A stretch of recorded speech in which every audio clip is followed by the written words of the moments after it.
Good afternoon. Thank you for joining our weekly Altadena Community Meeting. My priority for these weekly check-ins is to keep you in the loop on the latest updates. I first want to share that an important report, the after-action report of alert notification systems and evacuation policies for the Eaton and Palisades fires, was released last week. The report was commissioned by the county in response to a motion I introduced, co-authored by Supervisor Horvath in late January, in response to the aftermath of the Eaton and Palisades fires. This is an independent review conducted by the McChrystal Group that examined how alert warnings and evacuations were executed during these catastrophic wildfires. I know some of you have already begun to read it and have some very legitimate questions about it. Tomorrow, September 30th, the McChrystal Group will present this report to the Board of Supervisors, and we'll have an in-depth discussion about their findings and recommendations. I am committed to getting your answers that you deserve.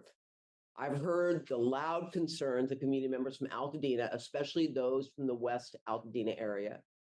These demands for clarity about what happened on the first night and early morning hours of the Eaton fire are very valid. Make no mistake, the Eaton fire was a catastrophic and complex incident. Providing answers isn't a simple task, and this report is not a one and done. I wish there was one specific issue that was identified in this report that could have changed the course of history. This report shows the failures were not about one individual, they were systemic. Outdated protocols, confusing chains of authority, insufficient training, and aging technology all played a role. There are steps that we can take to ensure we do better, and we will do exactly that. That is why I'm bringing forward a motion for our board meeting tomorrow that will immediately advance implementation of the recommendations contained in this report. My motion's focus is on expanding, restructuring, and improving our Office of Emergency Management and strengthening the tools and technology that our first responders rely on when facing emergencies. Both actions have the same goal: improving communication. That means improving communication within our county departments, as well as between the county and our communities.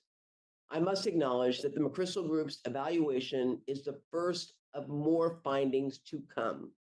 This report is one of several after-action reports that are underway for the Eaton fire. Together, these reports will help us better understand what took place and how we can strengthen our emergency response systems moving forward. The purpose of the first action report is to identify lessons learned, improve community safety, and ensure that we are better prepared in the future.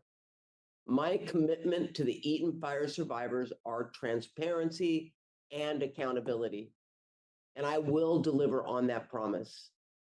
I invite you to tune in to our board meeting tomorrow to learn more about the report, what it means, and get your questions answered. Altadena, I am here to amplify your voice. You deserve answers, and you have my word that I will do everything I can to get them for you. With that, let's get to the rest of the meeting.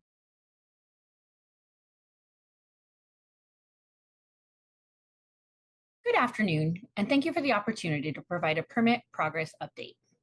My name is Kira Barnett, and I'm an Assistant Deputy Director at LA County Public Works, overseeing our newly formed Recovery Division. First, for a permit progress update, 1,854 rebuild applications have been received by LA County in the Eaton fire area as of last Friday, which reflects 65 new submittals this past week. Planning has cleared 1,421 zoning reviews. 1,346 projects have submitted full building plans, which is an additional 96 plans within the last week. And these projects have advanced into the building review stage. Separate permits are created for each structure, meaning we have 1,579 total structures in review or with permits issued. Including all permit types, 290 parcels have active permits. On those parcels, a total of 408 structure permits have been issued, including 310 new residential units. And this includes 35 new residential units, which were issued within the last week. 173 additional plans have been approved and are ready to issue either pending clearances or just pending the applicant pulling the permits. The average number of days from initial submittal to permit issuance is 75 days for new residential projects. And this time includes the design time to create and submit the full design package, as well as time to respond to comments received, and for the owner to identify a builder and pull the permits. Of the permits issued, 171 have called for early inspections, indicating that they're in construction, including 140 new residential units. And if we could move to the next slide, please. Monthly or so, I like to highlight for you the progression over time of the information on our dashboard. The dashboard is updated multiple times a day, so it does not show how submissions are increasing over time. So on our detailed page, called the Detailed Project and Program Status page, which you can find linked below the dashboard, we provide graphs and data showing how submissions are increasing. And again, this page can be found at recovery.lacounty.gov/permitting-progress-dashboard. And this graph shows the weekly and cumulative total counts of submissions received by each of the permitting departments. On this page, you'll also find data on how long each department takes on average to receive and issue their clearances, and much more. And if we could move to the next slide, please. For anyone interested in learning more about or considering prefabricated construction options to rebuild, we hosted a Rebuilding Together workshop covering manufactured and factory-built housing, which is posted on our workshops page on the LA County Recovery site. Prefabricated options allow for those homes to be constructed off-site, then delivered and installed directly on your property. This can result in time savings in construction, as the site can be prepared while the structure is being built. We have now posted online user-friendly guides to help inform on the different prefabricated options, including mobile homes, manufactured homes, and factory-built housing. And the documents include their respective submittal requirements. These guides, which you can see on the screen and can be found at recovery.lacounty.gov/rebuilding, contain information about various types of prefabricated housing options. They also include which agency is responsible to review which sections of your application, what to expect during the permitting process, and what to expect during construction. And additionally, it'll include information, links to where you can find more information. And if we could go to the next slide, please. So just to confirm what these options are, we have two guides posted, one on manufactured homes, which are structures that were constructed on or after June 15th, 1976. They're designed and manufactured to Title 24 of the Code of Federal Regulations. They can be installed both inside and outside mobile home parks, and they can be used as single-family homes or accessory dwelling units. Another option is factory-built housing. And factory-built housing is a residential building that is manufactured off-site in a factory setting. These are designed to the applicable provisions of the California Code of Regulations, Title 24, and they can be single-family homes, multifamily units, accessory dwelling units, and hotels and motels. And if we could go to the next slide, please. I would now like to provide an update on our building plan self-certification pilot program, which continues to grow. Our self-certification pilot program allows California licensed architects and engineers to self-attest that their building plans comply with the LA County building codes, rather than having LA County Public Works building officials conduct full building plan check review. You can obtain additional compliance information and program data on our self-certification page on the LA County Recover site. As a reminder, in the program, professionals registered to enroll in the program will be responsible for the accuracy of the plans they prepare.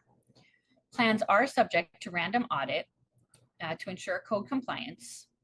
Approval from other LA County departments, including planning, public health, fire department, do continue to be required prior to the issuance of a building permit, and full inspections are performed throughout the construction process. So for an update on the program, to date, 78 individuals have registered with us to self-certify that their plans will meet all the code requirements. 79 self-certified structures have been submitted to LA County. 24 of those have obtained planning clearance and have submitted full building plans. 8 of those are approved pending clearances. 10 have been screened and returned with screening comments, and 6 were recently submitted and are being screened for completeness.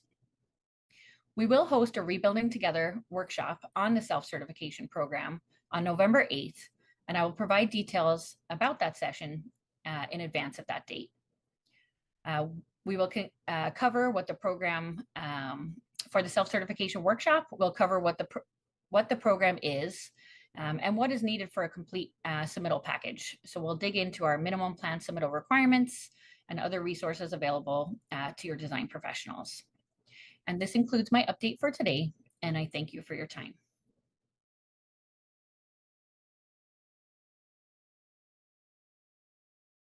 Hi, my name is Layla Lee, and I'm the Assistant Director at the Department of Economic Opportunity. After the January 2025 wildfires, our business have faced devastating challenges. A joint county and city survey found that 72% of impacted businesses lost sales and customer traffic, the most reported hardship. Over half of businesses saw revenues fall by more than 50%. That's not just a statistic. That's families, livelihoods, and entire communities struggling to rebuild. These fires hit businesses already reeling from years of headwinds. Our restaurants in particular have endured a pandemic, Hollywood strikes, rising costs, and now fire damage and closures. Many operate on razor-thin margins, and each new disruption deepens the struggle to keep doors open. Recognizing this urgency, on April 1st, the Board of Supervisors passed a motion by Supervisor Kathryn Barger. The motion directed our Department of Economic Opportunity to launch a regional campaign to encourage shopping and dining locally. The goal is simple: keep business afloat and help build resiliency for the long run. DO didn't do this work alone. We brought together a regional task force of cities and organizations. Cities like LA, Malibu, Pasadena, and Santa Monica joined forces. And also groups like California Restaurant Association, Regarding Her, the Latino Restaurant Association, LADC, and the Independent Hospitality Coalition helped us craft real solutions for real businesses. The campaign has 2 arms. The one that's focused on the overall campaign, and the other one that's focused on targeted businesses in the impacted zones. The overall campaign includes social media features, ads across the county, and a public pledge to support local small businesses. The targeted campaign gives businesses visibility through a directory, toolkits, and incentives like gift cards and special activations to drive customer traffic. We officially launched the campaign on July 7th with strong early momentum. Our first press release signaled the start, but today we're updating you on how the campaign is expanding. We've partnered with cities, organizations, consumers, and businesses to spread the word. Through coordinated outreach, we're making sure the message reaches consumers where they are, on social platforms, in their neighborhoods, and now on their commutes. And here's the big update. 23 billboards are now live across LA County. Thanks to Clear Channel Outdoor, these are digital panels, bulletins, transit shelters, and printed posters in high traffic corridors. They carry a bold message: shop local, dine local, and recover local. This isn't just advertising, it's a visible show of solidarity. Every driver, every commuter, every passerby sees a reminder: our businesses are open and they need us. Our city partners are also pitching in with billboards. Going forward, you see ads on bus shelters, buses, and other locations throughout all of LA County. At the heart of this is community action. Consumers can pledge to shop local at shoplocal.la. Businesses can join the program, gain visibility, and benefit from resources we've built. And everyone can spread the word by posting and sharing with hashtag ShopLocalLA. We've begun producing also short, powerful videos featuring fire-impacted small businesses, 3 so far in Altadena alone. These stories will run on platforms like Instagram and TikTok, showing firsthand why shopping local matters. Coming soon, we are also excited to share that we'll be producing commercial-style videos to push the campaign even further across digital channels. In winter 2025, we'll launch a Shop Local gift card program. In the Eaton fire area, residents will be able to use gift cards at participating businesses, directly driving sales and giving neighbors a simple way to help. Businesses can register today at shoplocal.la. Once enrolled, they gain access to the program's incentives, direct placement, toolkits, and campaign promotions. It's free, simple, and designed to bring more customers to their door. By participating, businesses have concrete benefits. That means more promotion through our website, social media, and video campaigns, incentives like gift cards to increase consumer spending, toolkits and swag to help promote the campaign in store, and connections to additional county resources for long-term growth. And this is how you can help. You can pledge to support small businesses today at shoplocal.la and ask your friends to do the same. You can promote your favorite shops with hashtag ShopLocalLA. Together, we can help our neighbors recover, not just to survive, but thrive.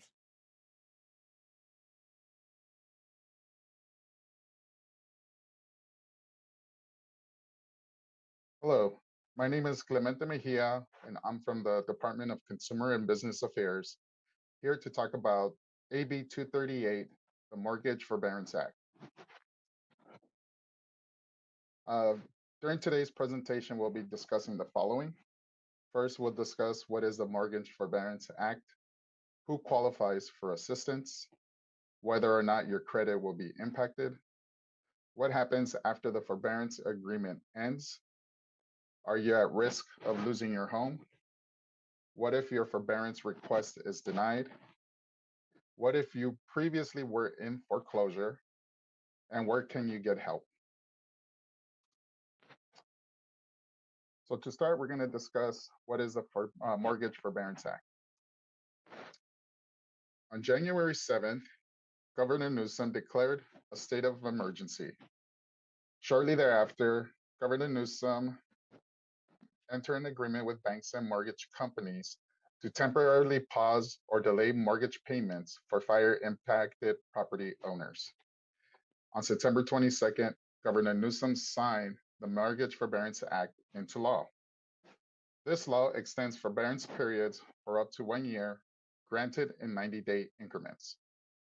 Borrowers must request forbearance before the state of emergency ends, plus 6 months, or by January 7, 2027, whichever comes first. If a borrower is approved, the lender is prohibited from foreclosing during the forbearance period. Who qualifies for the mortgage forbearance? A borrower may qualify if they own a single-family home with 1 to 4 units, they were not in default prior to January 7, 2025, and they can certify their financial hardship was caused by the wildfires, and more specifically, the Eaton wildfire. Will your credit be impacted for not making payments? If approved for a forbearance, your lender cannot report missed payments that occurred during the forbearance period. Your lender may continue to report payments missed prior to January 7, 2025. However, if payments are brought current during forbearance, the servicer must then report your account as current. What happens when the forbearance period ends? If you receive forbearance, lenders cannot demand a lump sum payment once the forbearance period ends. Your lender may evaluate you for potential loss mitigation options, including a repayment plan or a loan modification. Lenders must notify you at least 30 days before the forbearance period ends about the necessary steps to extend it. Lenders must approve or deny your forbearance requests within 10 business days. If denied, lenders must provide a written explanation, including the specific investor guideline or contract provision preventing approval. If the denial is due to a curable defect, the notice must explain how to correct the defect, provide a deadline for submitting documentation that resolves the issue, and give you at least 21 calendar days to resolve the issue. If you need help or have questions, contact a DCBA foreclosure prevention counselor at 800-593-8222 for help with your denial. What if your home was in foreclosure before the declared state of emergency? If your home was in foreclosure prior to January 7, 2025, you still have options available to you. Call the Department of Consumer and Business Affairs Foreclosure Prevention Counselor at 800-593-8222 to understand your rights and explore foreclosure avoidance options that may be available with your lender. If you have questions or need help, you can contact us at 800-593-8222 or visit us at one of our locations in downtown Los Angeles at the Hall of Records or our Altadena Community Center. Thank you.